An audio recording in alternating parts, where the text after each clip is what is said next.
Hi, welcome to the small shed. This week a first for me. I'm making a picture frame for my wife. See you in a minute.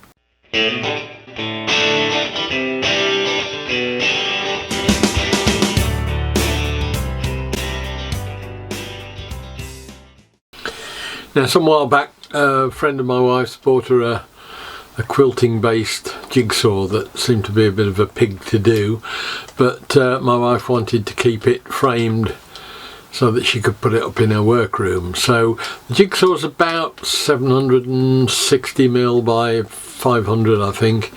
So I'm just going to have a look round. I've got a couple of bits of oak in here. I'm going to see if I've got enough to make a frame out of. So there's a piece in the corner that I've been squirreling away for a while, which I think will be quite good. And I've got a larger piece here that I could probably make it all out of that altogether, but I had got something else in mind for this, but we'll see. Just wondering whether or not I might rip just 4 pieces of this. It is, see how long it is. Yeah, it's plenty long enough. Perhaps that might be the way forward, then that way I've got the depth to cut a rebate. As I say, it's a first for me this, I've never done it before, but essentially I'm just going to cut some squares and then take a rebate out of it with the router, and we can hopefully get corner miters done and do it that way. So I think we'll work with this piece. We'll take it over to the shed rather than have to disrupt the whole of this shed to get the circular saw out, and we'll rip it down tomorrow, and then I don't mind getting the router going on the table over there.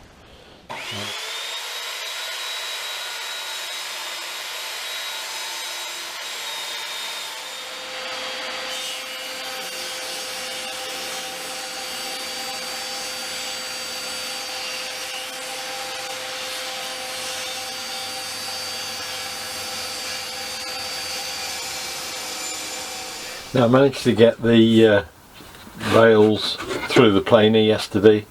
They still need a bit of a sand up, but we've got those done. I've cut the piece of thin ply that I needed.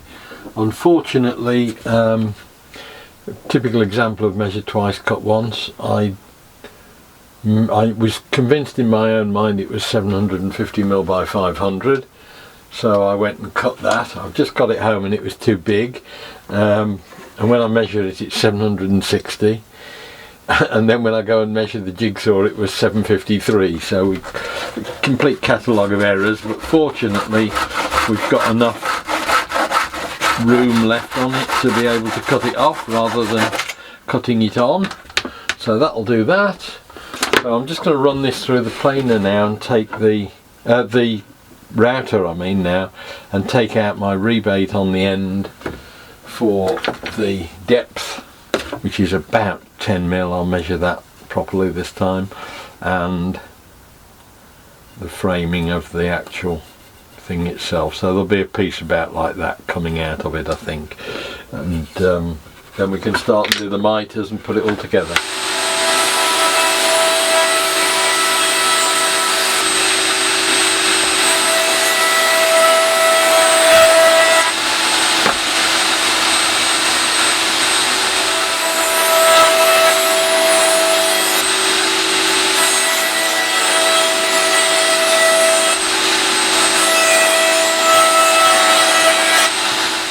I've got the profiles right now, so that's just ready for a little bit of a hand sand and get some of the whiskery bits off.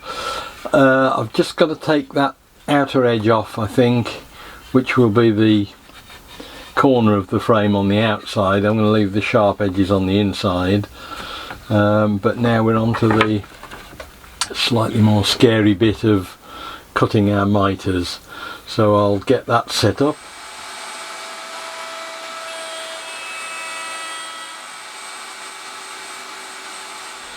Now, I've cut all of the sides and top and bottom with 45s, which is a harrowing experience when you can't get it wrong, because if you overcut you end up with something that won't take the jigsaw, and I can't make the jigsaw any smaller.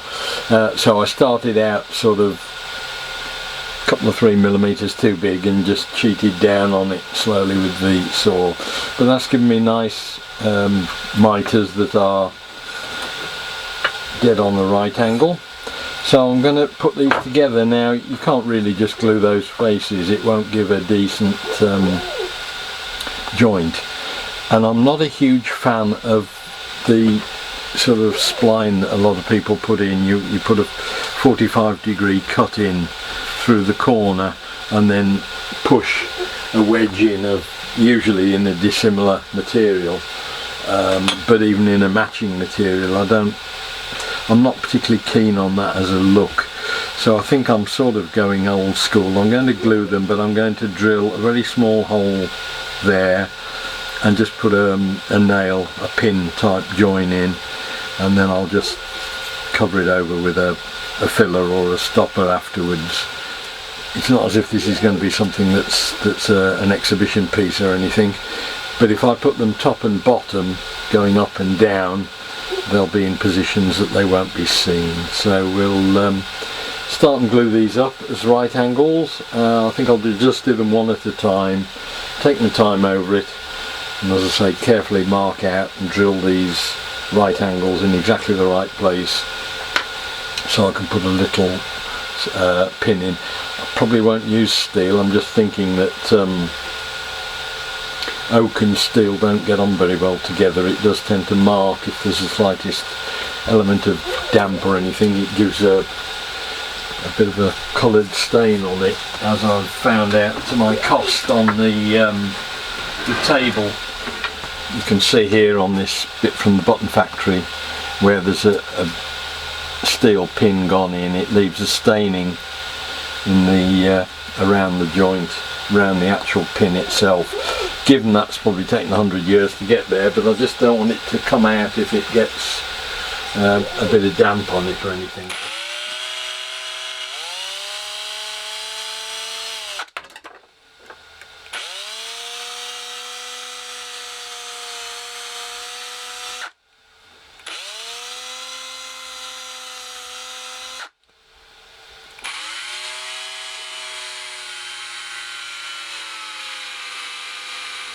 Now in the end I've decided that a cocktail stick is the answer to hold the frame, given that once it's assembled the strength will be in the backing, which will be taped to the frame as well. So I'm thinking that if I put something like that in, which is quite strong in itself, it will give me the joint that I need extra.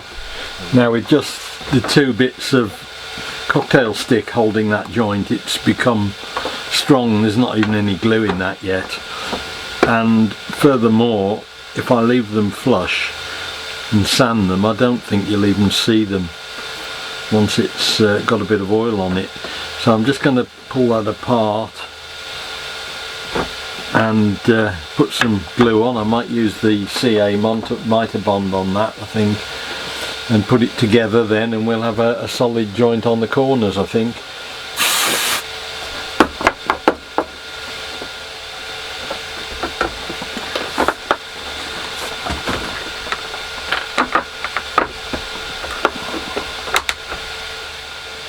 Just set that up with the clamps to make sure it's a true right angle. And there we go, that's done that one.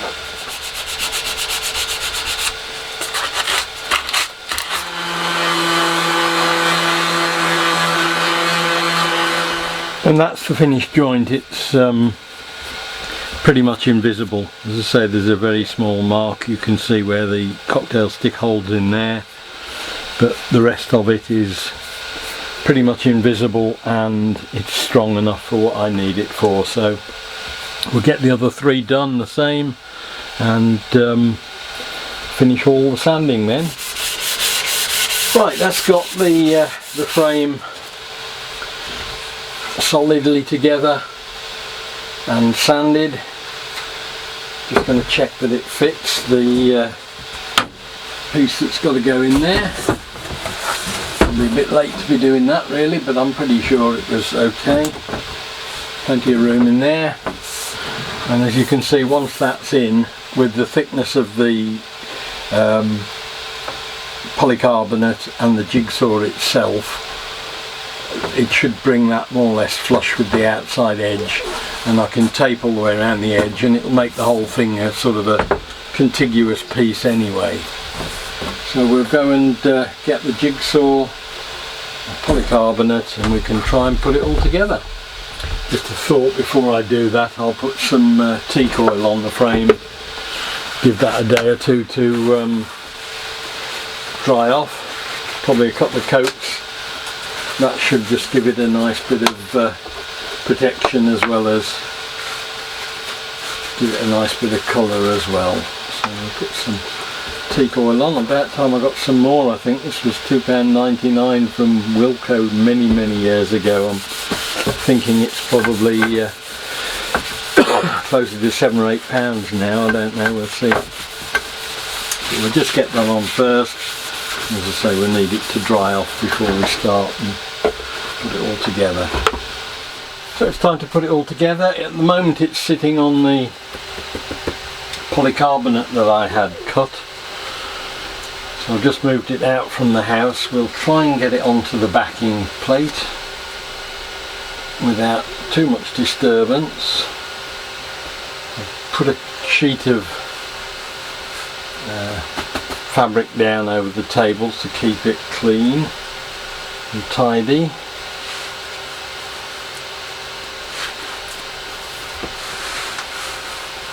And hopefully we can keep the dust off it. I think there's another piece of card underneath it that my wife used to move it around with. And get that out as well if we can. I don't want to have to put this together again. It took me a long while. I was helping her doing it some time ago, and it took long enough then. So that's got that out.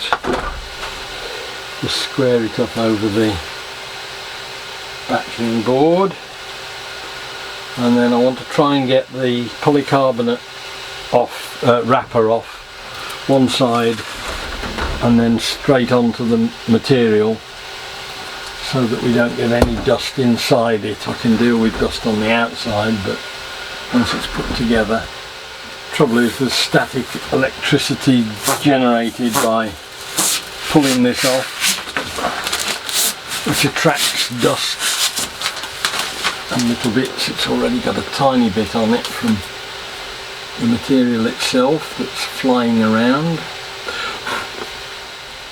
Right, it's got that down over the top, and then we'll just take the top covering back a little way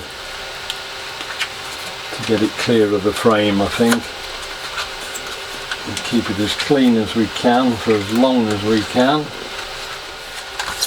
And as soon as we've got the frame on, we'll turn it upside down and seal it, and hopefully that way we'll make sure we don't get any bits and pieces inside the frame. Okay, get the frame.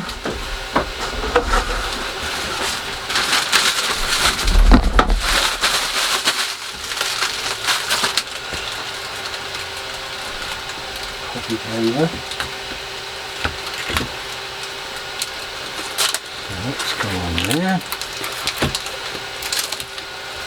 and then we'll turn the whole thing upside down,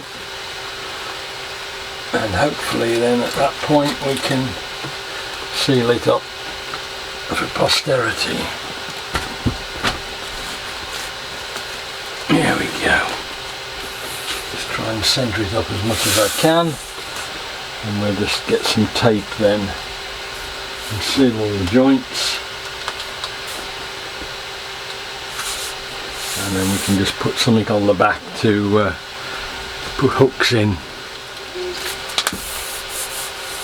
That's it. Just use some of that duct sealing tape to hold it all together. Job done.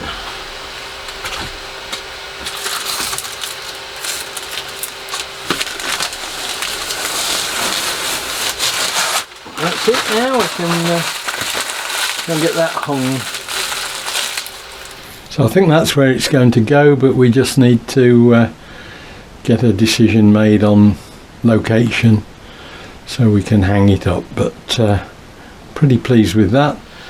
Right, well, that's another little job that's hopefully secured a few more brownie points and got one knocked off the list.